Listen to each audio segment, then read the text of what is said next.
Module 13. So we're talking about Anthony Robbins' 7 master steps for long-lasting change. The first step is understanding a person's model of the world. Before we go on, I'm just going to tell you how I came across this Anthony Robbins and his master step for change. I just want to say up front, I've not been to any of his seminars yet. And I say yes, yet, because I really want to go and see him. I think I've listened to so much of his work and how he works with people. I've watched loads and loads of videos, hours and hours and hours worth. I watch it near enough every day. It will always be, as I said, I'm still going through a lot of his stuff that I haven't been through yet. And I highly recommend listening to anything this guy says. He's an absolute genius, and he's, as I said, he seems like an absolutely great guy as well from what I've seen. So absolutely amazing. He's actually, again, without him knowing, he's actually helped me out a lot with my work, and it's, again, I can't recommend this stuff highly enough, and I do recommend it, and then to people, and they love his stuff as well. So Anthony Robbins, again, please listen to anything he says or go to a seminar. I'm going to be going to, I'm at least going to make it to a few at some point in the future when I stop being so busy, but I will be going to them. But let me tell you, what happened was, in my early days of change work, and what I'd done is I become a NLP practitioner. Now, the first thing to know is that I started off with motivational interviewing, and I was working, and my role was to actually help someone change to a healthier lifestyle in 12 weeks. I had 12 weeks to work with him. That was all we had. Yeah, so I've done motivational interviewing. I've done the advanced motivational interviewing course. I've done the brief solution focused therapy. That's very good for questioning skills, and as I said, listening. I really loved that. And then we done the NLP practitioner, and because we felt that we needed more than the motivational interviewing and brief solution focused therapy to actually work with a client in 12 weeks, we needed a bigger intervention. So to the NLP, the timeline therapy, the hypnotherapy courses, and they changed my life, essentially, those 3 courses. So after I've done those 3 courses, I'm working with clients. I'm getting great results and doing very, very well. And then I eventually started working with my own clients. So I start having clients come to see me privately, and one of the things was that a client come up to me, and I helped them change. So they changed, but then a few weeks later a problem come back, same problem, and I was like, what? How has that happened? And it was just because of that happened, that one thing, and because I didn't get the result that I wanted to get that one time, that I changed everything that I did. I went and then done a master practitioner course. I went and then started looking at stuff that Richard Bandler was doing. Started looking at stuff that John Grinder was doing, the New Code NLP, which I sort of do as well. And I just started looking at everything. I was like, how did that happen? No, I can't have that be happening. And I started looking at how I sort of needed a structure, because I was struggling with a structure of how to actually work with a client. What's the first thing you do when you go into a session with a client? I need what do I actually do? And so I started studying and trying to come up with a structure of myself. So me and my friend, he's a trainer, we started looking at lots of different people, lots of different, like spirit science. We started looking at quantum physics. We started looking at quantum jumping, astral projection, quantum field healing, everything that we could get our hands on. We sat there and started learning all these techniques and trying to work out which is the best way to do it, which is the right approach, which is what a lot of people do. And you'll see a lot of people arguing about this. A lot of people arguing about, no, psychology, you can't do that. This needs to be science. Or someone coming along with CBT, yeah, it needs to be science based. Or someone with NLP will come along and say, well, no, that's not the case. That doesn't really work. It's not qualitative. And I was sick of like being involved in those little fights. As I said, my intention is to help a person. That's what I went into this for, and that's all I wanted to do. And it is the same intention as my mate. I wanted to help me first of all. I wanted to change me and control my states, and then I wanted to help others as well. That's my only intention. I don't care if it's science or not science, as long as it's safe, as long as it works, and that's it. There's two things in this world: it either does something, you can do something, or you cannot do something, and it's that simple. I don't care which one it is, and that is essentially what I wanted to do. Then I come across Anthony Robbins' work, so I watched a video of him. First of all, I said, yeah, I've heard of him. He's mentioned on a few of Tad James's CDs I was listening to. So I put Anthony Robbins on, and you just sitting there, and you're just, wow, this guy is amazing. This guy's absolutely amazing. And so I started looking at more of his work, and I started looking at I bought one of his courses, so it's the Personal Power, and then I bought the Personal Power 2, and then I bought the Living Health thing and the Body You Deserve programs, and I just started buying everything that he had, or I could see. And then I come across the 7 Master Steps for Long-Lasting Change, and I started listening to this, and when I heard this, and when I listened to all the 7 steps, it was like, right, okay, I understand now what I was doing wrong. I understand why that person's problem come back. I understand why a person now, if they come along to me and they don't change, or they resist, if they have any resistance, I know why. I know all of it now, just because of this. So I've used this, and it absolutely works wonders, and it makes sure that the person's really gonna actually change, and it weeds out people who are not really willing to commit to the change, because you have to be committed to the change, otherwise it's not going to happen. And in section 1, understanding the person's model of the world, this is the part where you can start doing your coaching or motivational interviewing techniques or whatever. If you're sitting there as if you're listening to this as a practitioner or a change agent, or if you're someone who has depression, then this is the part where you're going to start to understand yourself, understand how you work, and understand how I would be looking at what you're doing. Yeah, but it's going to be very helpful to you.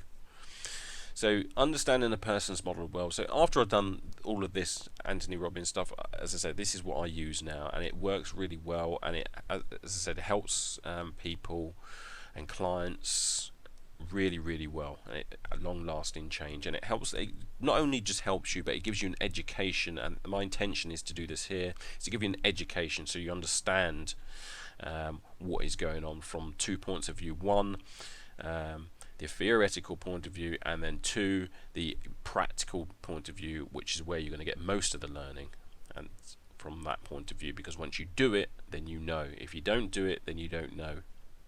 Yeah, so that's what we're going to go through here. So understanding the person's your model of the world, your model of the world.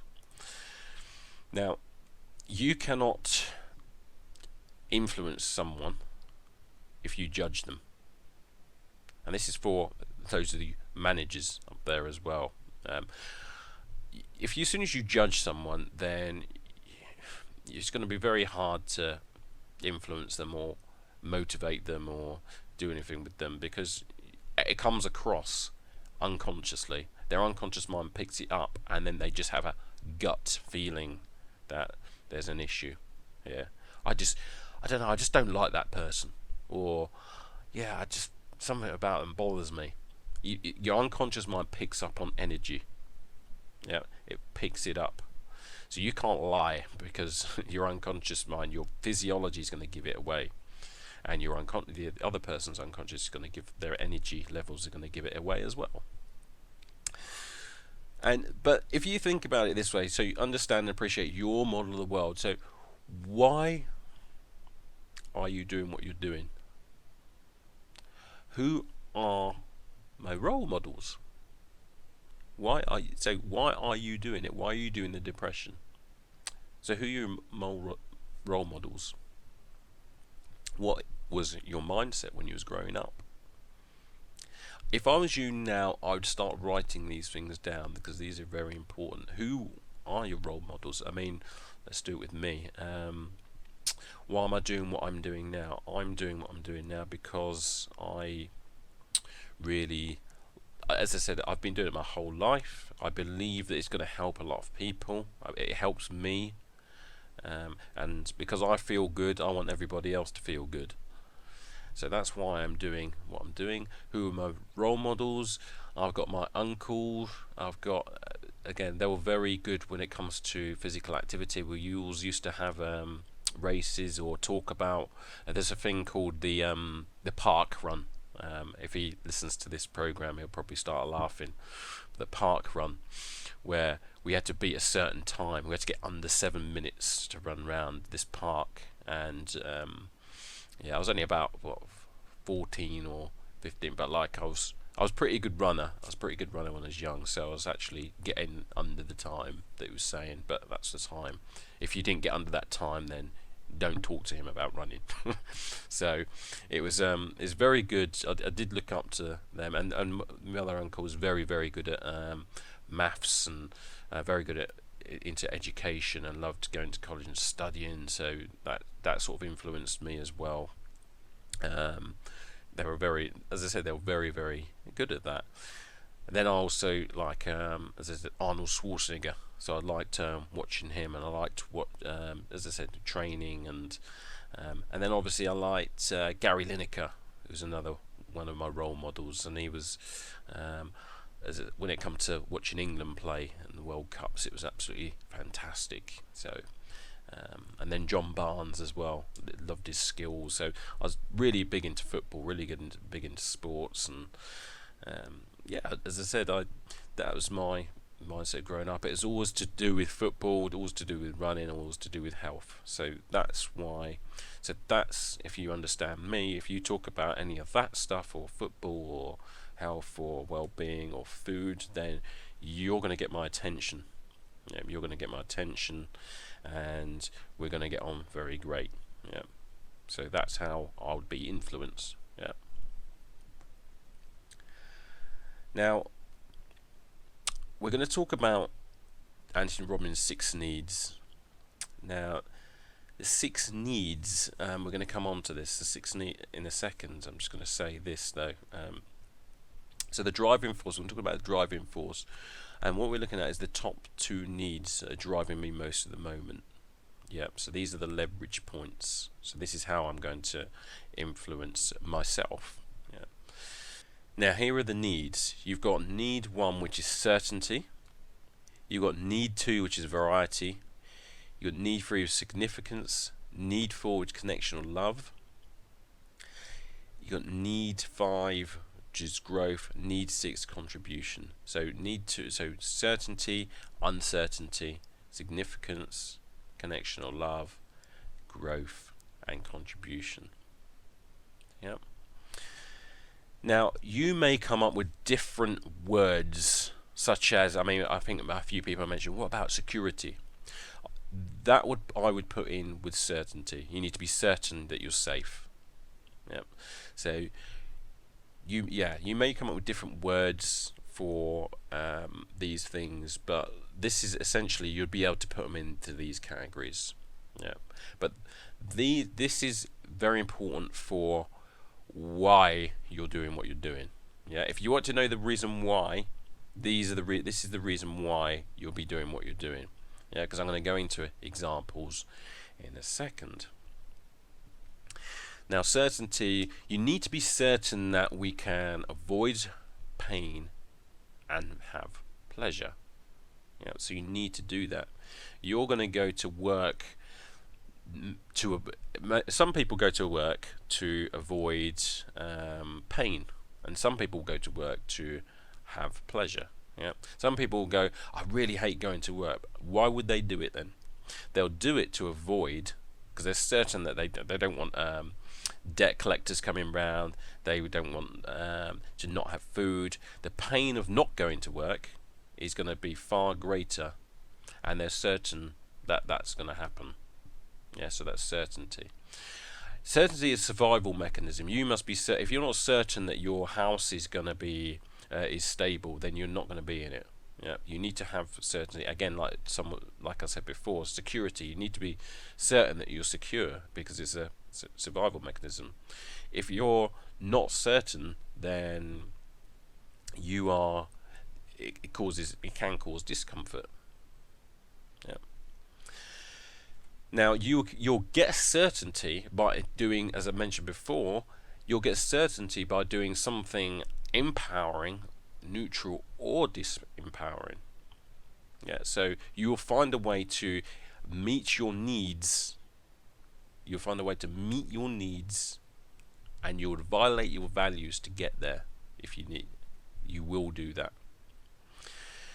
Now we're talking about uncertainty. So if you're too certain, then what happens is you get bored.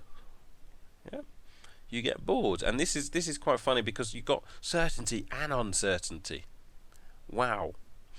And one of the things is, like, you've got to think about it, it's like certainty and uncertainty, because if you get too certain, then you get bored, so you need some uncertainty. So you'll go out and get that. You'll find a way to meet that need. And if, like, what'll happen is, for example, if you're in let's say I was on a course, I was on my gym instructor course, and there was this girl on there. There's a bloke. There's this, again, we was all just talking around this table, having a drink after the course, and one of the guys said, I buy my girlfriend flowers every single Saturday. And this other girl at the table said, well, that's nice, but that'll get on my nerves after a while. And I sat there and thought about it. I go, would you? Well, I thought you liked flowers, but not at the same time. Not the same day every single week. Because whilst the first time it may be variety, something new, something different, uncertain, if you keep doing it over and over again, it becomes certainty. So you're certain that you're going to go and get those flowers every single Saturday. And it, like, as she said, as she perceived it, it would become boring for her. And therefore should need some uncertainty. Should find a way. You must meet the need of uncertainty. And remember what I said about a crazy eight. If someone's depressed, if you're depressed for a little bit at the time, you get bored of that state. Nobody is depressed all the time. In fact, if they think they are, then please come and see me, and I'll show you that you're not. Because otherwise you're not going to sleep, you're not going to the toilet, you're not getting angry, you're not gonna laugh, you're not gonna get hungry, and as I said, you are always you're constantly changing states. And if you look at, if you're sitting there doing a meditation, you'll realize how often that is. It's literally it's very hard to keep the same state, and so, but if you are in depression most of the time, then you're going to get bored of that state, and you'll change. You may change to anger. You may change to. That's why people flip in between anger and, as I said, depression, because they're sick of getting in. They need to change state, so they'll change state. They get angry, then they get depressed. Angry, and then depressed. Angry, and then depressed, because they need to flip in between states. They'll find a way to meet uncertainty. Different foods. Again, if you're eating the same foods over and over again, you're going to find a way to meet that need. Even if it's like foods that if someone's eating, they go on a diet and they change their food around so it's healthy. If they're eating the same foods all the time, or the combination of those foods all the time, then they're gonna just have whatever. May have something unhealthy if they're not constantly learning new recipes. And again, they'll find a way to meet the need if it's empowering, neutral, or disempowering. Gym routines, it's the same thing. If you're doing the same routine over and over and over again, you go to certainty. So you're going back to certainty. And once you're in certainty, you then want to... And if you think about it this way, let's look at it this way. When you go to the gym for the first time, it's uncertain. Yep. So you are here. Yep. So you go to uncertainty, and because you go to uncertainty, and you're just like, whoa, okay, right. I need some certainty now. In that context of the gym, I need some certainty. So you'll train and do whatever, and after about 8 weeks, then you become certain. Yep. So you become certain. And once you become certain, then you get bored. So then you want to become uncertain again. So you have to change your gym routine. So you change it. And after about another 8 weeks, you're going to be becoming certain again. So you need to change it. Yeah. So that you can see how these two sort of balance out between each other. It's constant. But this is what life is about. You're going to be going between constantly. It's a paradox. So you're going to go in between, flipping between one and the other, but that's what life's about. And if you're in a job role for too long, on our master practitioner, we sort of done a Myers-Briggs behavioural profiling. So we found out that some people like to change their job like every 6 months, or they'd have to change the job role every 6 months. So if something doesn't change in that job role in 6 months, they're going to leave. Some people just do not like the change at all. They'd rather keep the change there. But because as I said, they enjoy that, and they meet the need of uncertainty in other areas of life.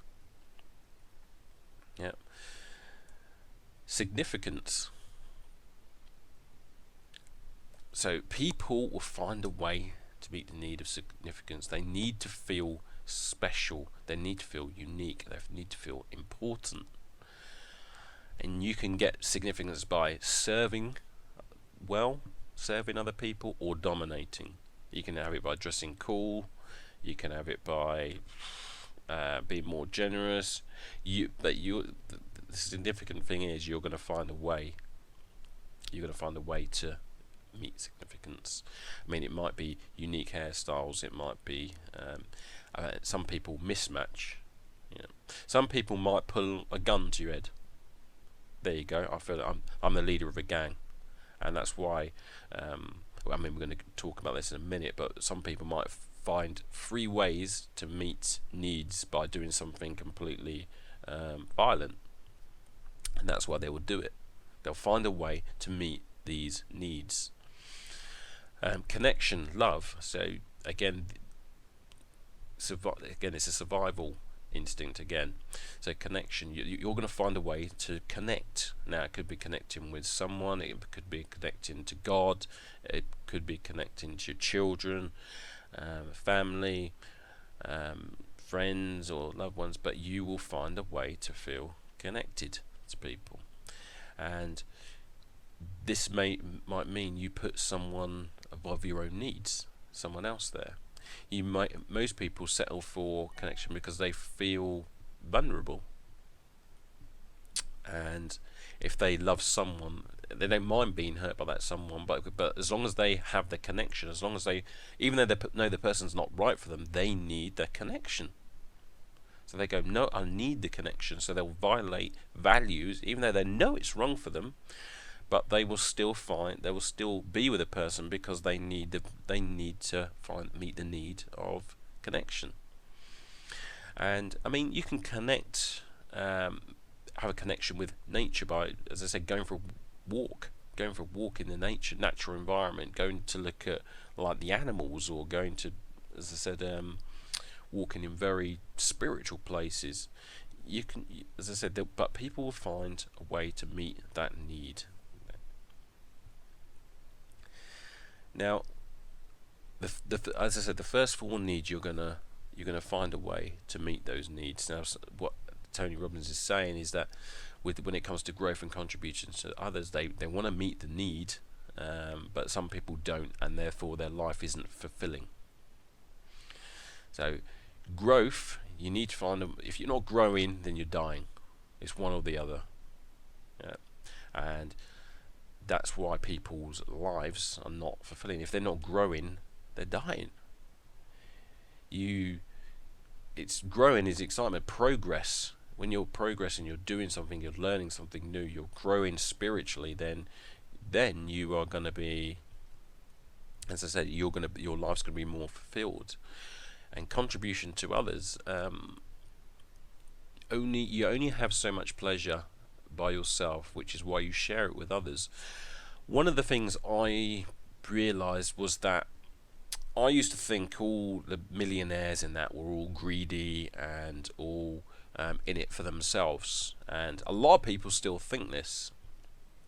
And after modeling a lot of millionaires and successful people, one of the things that come across with all of them, not some of them, all of them, was that they all they said that their life, they didn't feel rich until they shared their wealth with others. And I thought that was, I couldn't at the time. I was like, wow, that's just, I didn't think that was the case. I just did not think that was the case. But it seems that, I mean, how many of them modeled? Quite a few, loads and loads and loads. And one of the things that they come across is always contribution to others is absolutely so important to these guys. They said that if they didn't do that, they will get depressed. They get depressed, and yet they'll feel their life is not meaningful. They love actually contribution to others. It makes them feel whole. And which is, as I said, not a lot of people think that, but I can assure you that the people that at least the people that I've come across, they all want to contribute to others. They think, once I've got to this, once I've set these standards for myself, once I've got to where I need to get to, then after this point, it's time to then go and help others. I want to make a difference in other people's lives. And that's how the successful businesses will be running now. They want to really help and make a difference to people's lives. Now, it could be monetary or money, or it could be other ways. It might be offering time or offering resources, but it's, as I said, but they felt really bad, and it's because they're trying to meet the needs. Contribution to others. Now, this is important. Any time a person links up in their mind, consciously or unconsciously, that thinking, believing, feeling or behaving a certain way meets at least 3 of these needs, then that thought, belief, emotion or that behavior becomes an addiction. And I said, for example, violence may rate high on certainty, uncertainty and significance. Therefore, it's very difficult to get someone to stop as they are meeting 3 needs. It's very difficult if someone's meeting needs. If let's look at it this way: someone who's, as I said, in a gang, they stick a gun to someone's head. All of a sudden, are they certain that they're going to get a response? Yes, that'd be quite high on the list. Are they going to feel different? Yes, they're certain that I'm going to feel different. And are they going to feel significant? Yeah, they're certain that they're going to feel significant about it. So that's 3 needs already that they're going to as I said, get. And if they keep doing that and getting away with that, then it's very difficult to stop that. It becomes a habit, an addiction. Now, let's look at it this way. Do you get the needs met through empowering ways, neutral ways, or disempowering ways? Which do you get? Yeah, so which two of the needs do you value most? So what's number one for you at the moment? And what's number two? So here's an exercise for you, and please do this, because it's going to make a difference, and it's going to help you understand a little bit more about what I'm talking about. As I said, these are new concepts to you probably, and so let's practice them. So if you think of an activity that you love doing, go through all of the 6 human needs and mark out on a scale of 0 to 10 how much it meets those needs. So think of something that you really love doing it. So for example, let's do it with me here for an example. So football is a 10. I'm certain that's going to make me feel good. Yeah, I'm absolutely certain that as I said, it's gonna meet the needs of certainty. I love doing it, love playing it, love watching it, love talking about it, and it's very, very high on certainty. So I'm certain that I'm going to get pleasure. From doing that. Yeah. Uncertainty. There's always uncertainty in football. It's very, very high. So certainty is a 10. Uncertainty is a 10. I just love watching the drama and things unfolding. That every match is different, so there's always uncertainty. You never know what's going to happen. It's absolutely it's a 10. Significance of playing football and watching football, not so much, but playing football, I feel, because I love doing all the skills and that, and when I score goals, you feel really, that's the most significant. You can imagine scoring a goal in the cup final, how significant you feel. That's absolutely crucial. That's a 10. Love and connection, absolutely connected. Listen, I can sit down and talk to people, footballers. I can go and talk to could put loads of blokes on the table. As soon as we start talking about football, that's it. We can get on absolutely brilliantly. You can take us to a football game. You can go down to a pub, or any, as I said, females as well. But anyone talking about football, then I will have a very, very, very, very deep connection with it already. We can talk all day. I can talk all day about football. Yeah. Growth, yes. Football.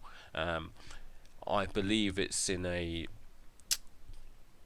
It helps me grow as a person. It has helped me grow. As I said, football, you get like I got discipline from it. You got teamwork from it. You got skills from it. So you're always learning when it comes to football. You always feel that you're progressing. Your communication, your leadership skills, and as I said, I always feel that I'm learning when I'm playing. I'm always doing something different. I always want to practice something different. And as I said, pass that knowledge on. So it helps me grow as a person. Yes, definitely. So that's a 10. And contribution to others. At the moment, it's not as high, but I do play, and I do, as I said, like to coach a little bit. So probably about a 9 for that one. So it's not quite as high, but as I said, I feel that. That is still higher, still help out other people, still practice, still show people skills, still help people practice. So, but not quite as much at the specific moments because I'm busy, but probably about a 9. Yeah, so that's me for this exercise. So you pick something, of that you love doing, and go through all the 6 human needs and mark out on a scale of 0 to 10 how much it meets those needs. So do that right now, please.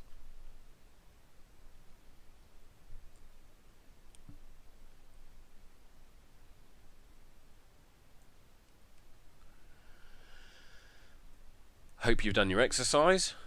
Now we're going to come on to the next exercise. So now you want to think of an activity that you hate doing. Yeah, something that you hate doing. So go through all the human needs and mark on a scale of 0 to 10 how much it meets those needs. Yeah. So let's go through. So what am I going to do? I'm going to pick, let's say sewing. So sewing. So certainty. How certain is it going to make me feel pleasure? Maybe a 1. So I'll have a 1 for certainty. How much, as I said, variety is it going to provide for me? How much is it going to meet the needs of variety or uncertainty? Well,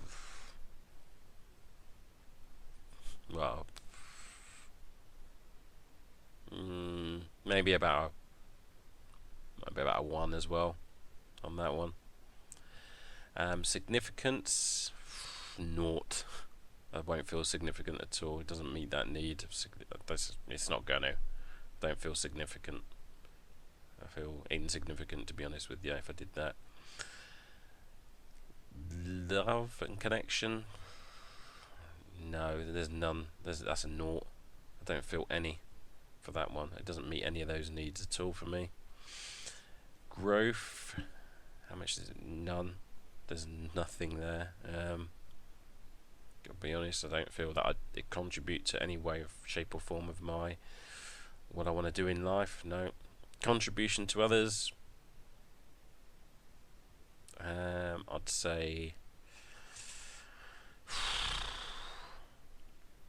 maybe a 1. Maybe it might contribute, but I don't think it's not significant enough for me. That's the big one. So can you see the difference in that?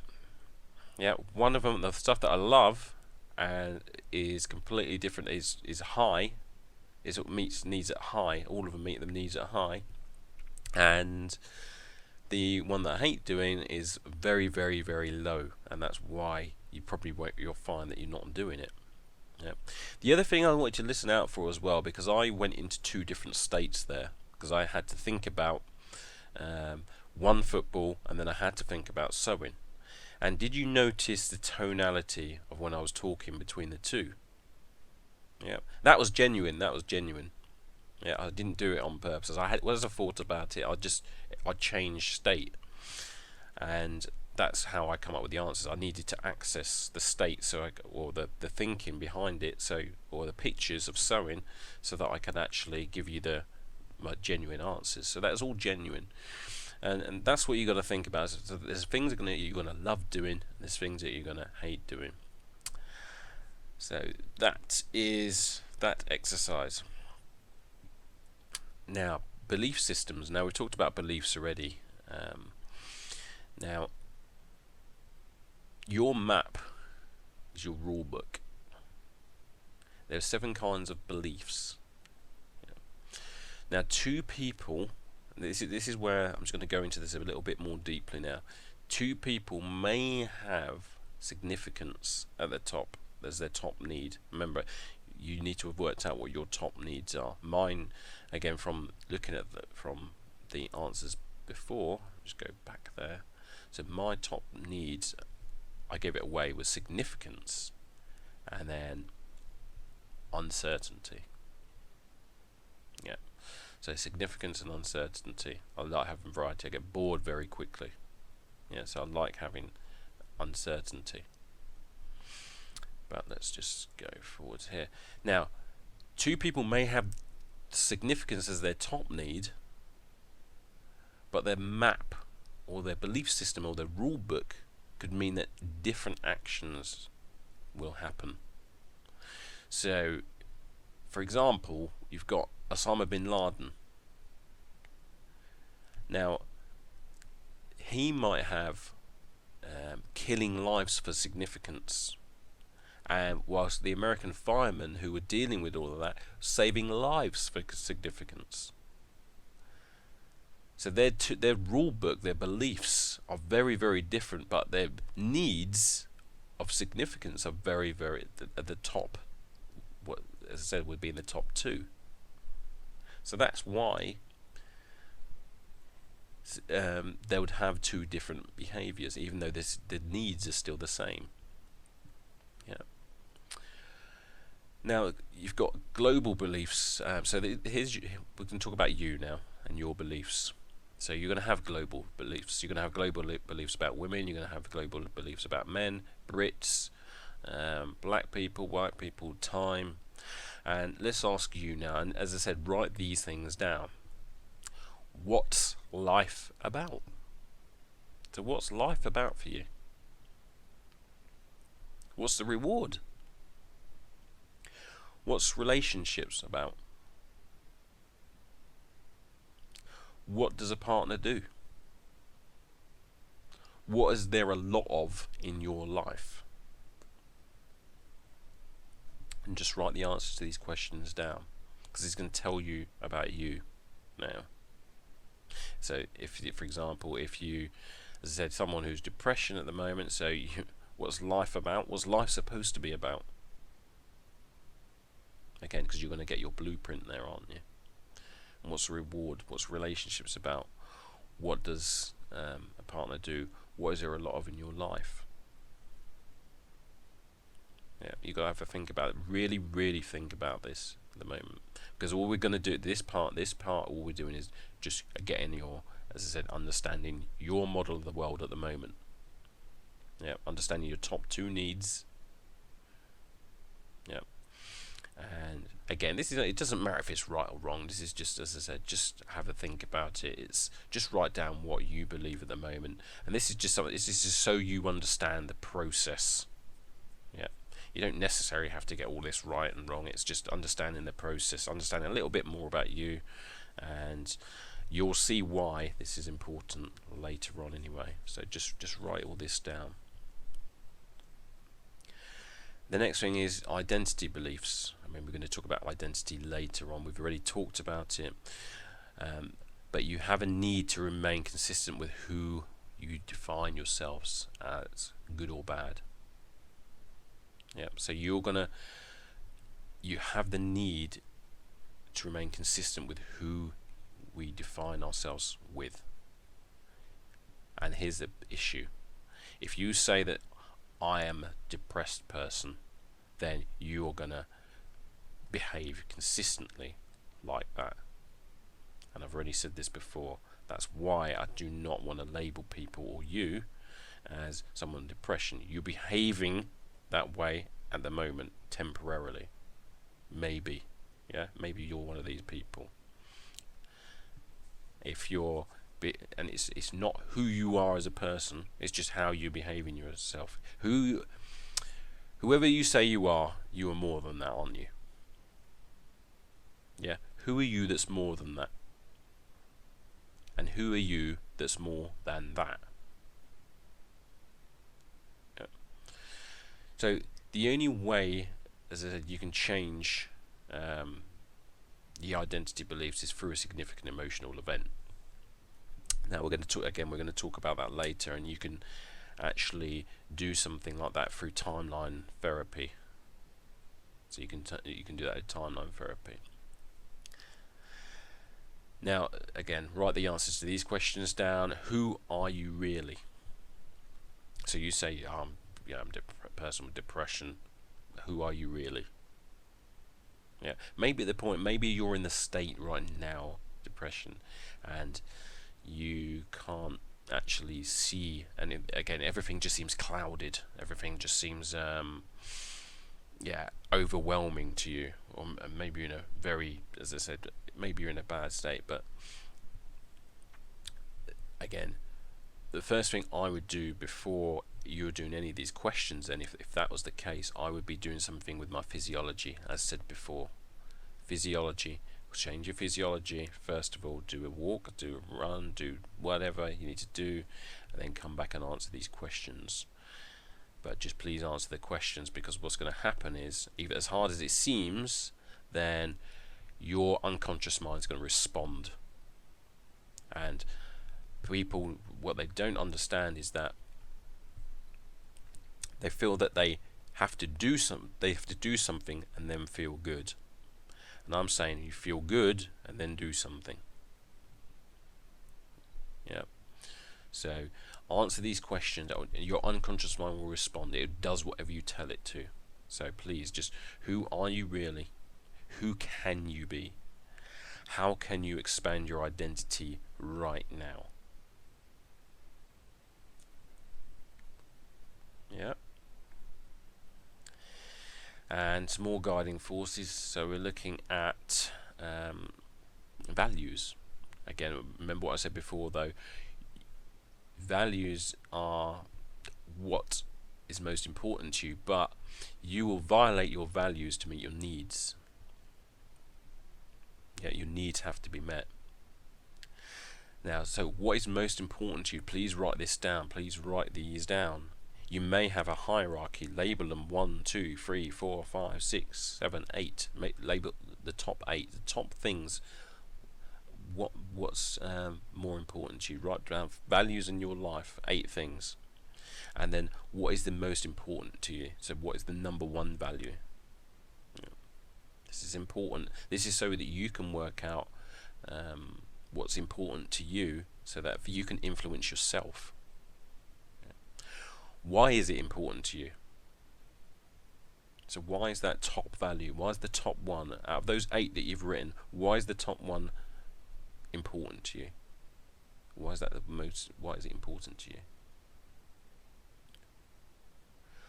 What do you want to move towards or away from? So what is it that you want to move towards or away from? And if you can, just write down both of those. Write down what you want to move towards, what you want to move away from. Just keep writing. Just writing down what you want to get away from, what you want to get towards. What do you want? What do you desire most in life? And most people with depression, they don't really think about this. They're not really thinking. They just want to get away from something. You want to get, no, I just don't want to be there. I just don't want to feel like this. Yeah. And so when it comes to these questions, again, force yourself to answer these questions, because it's going to change your state. Yep. It's going to change your language patterns. Yeah, your language patterns, your internal dialogue. It's going to cause you to focus on something different. When you answer these questions, your focus is going to shift. Yep, so we're going to break it. So what do you desire most in life? What do you really fear or find yourself most avoiding? So again, this is just understanding you. Just understanding yourself. Just understanding how you work as a person. Yeah, write this down. Write the questions down. Write down the answers. And just keep writing. Just write and write and write. You can pause this. There's no issue. Number 4, rules. So what's life about?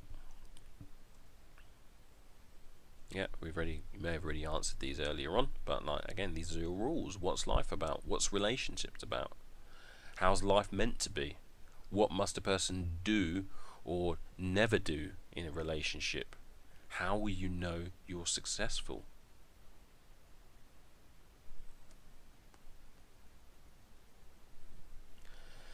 And vehicles, how do you meet your needs? So what this means is, what I mean by this is that a person will meet significance maybe through their business. They'll go, yeah, I feel significant, that makes me feel significant. But then they'll meet certainty through their body. So for example, they may not be certain that if I go to the gym and train, I'm going to feel good. Yeah, so they may meet certainty like that. That's how they make it. Relationship, they might meet that by love, connection. Yeah, and children, it might be variety. It's like, oh, I don't know what they're going to do today. Let's do something different. As I said, it may be children. So that's what I mean by that. How do you meet your needs? What vehicles do you use to meet your needs?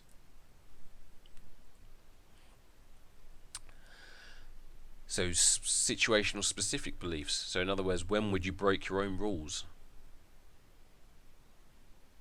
Yeah, so when would you break your own rules? That's a very, very good question. So please answer that. If you're sitting there and you've made some rules and you go, this is never going to be broken, but when would you? At what point would you? And meta programs, again, we don't really need to go through this here. I could do a whole section on meta programs, which I've done. So we'll leave that here, but like meta programs as well.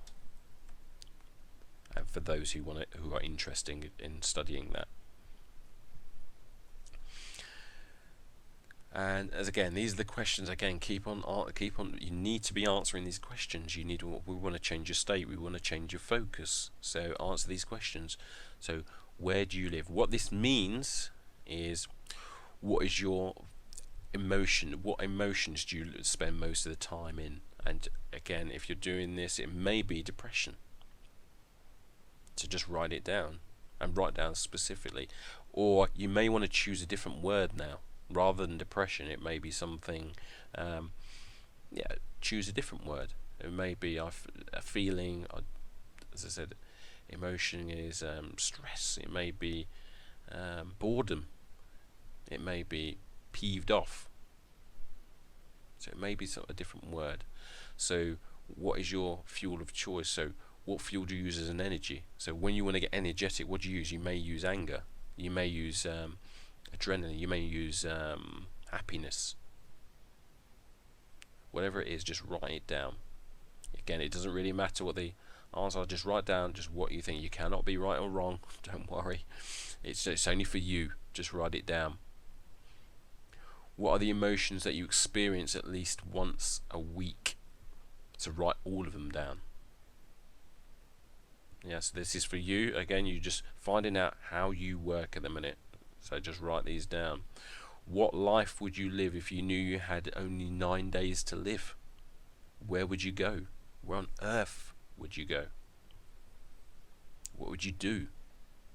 That's going to give you some clues and some resources, by the way, to what you should be focusing on. So people only use around about a dozen emotions. They did a study where they found out it's around about 98% of the population will only have 12 emotions that are used for that year. Yeah, that's why I'm asking you that. They use the same 12 emotions. So they get to about a dozen. And where you live is the state you live in. Yeah, so where you live, when I say where do you live, where you live is the state you live in. Where you live is the focus, what you focus on most, and where you live is what language you use most of the time. Yeah, so that's what I mean by where you live. Yeah. Now, bipolar. So let's just quick thing about bipolar. Bipolar is someone who's euphorically happy and then really depressed. Yes, they're on a high and then they have a low. Yeah. Now, if you think about it, everyone does this, but not to that extreme. So everyone will do that. So there's always going to be a high. You're always naturally changing. You're always naturally changing your states. So people will have good days, people will have bad days. But when someone's bipolar, they will go really, really euphorically happy, and then really, really, really depressed. Yeah. And these people have a high need for significance and want certainty that they can do it. So they have big swings because they want to achieve, they really want to achieve, high achievers. And they want to, like, financial, business, personal success, and because they feel that then they will become very significant. Yeah, they need the significance. They want to do something where they feel significant. And when they feel that, obviously things happen where there's going to be challenges, but when they feel that they can't get there, then they become really, really depressed. They feel that they never can get there. They become severely depressed very quickly. Yeah, and then have real lows. Yeah, because they have a high need for significance.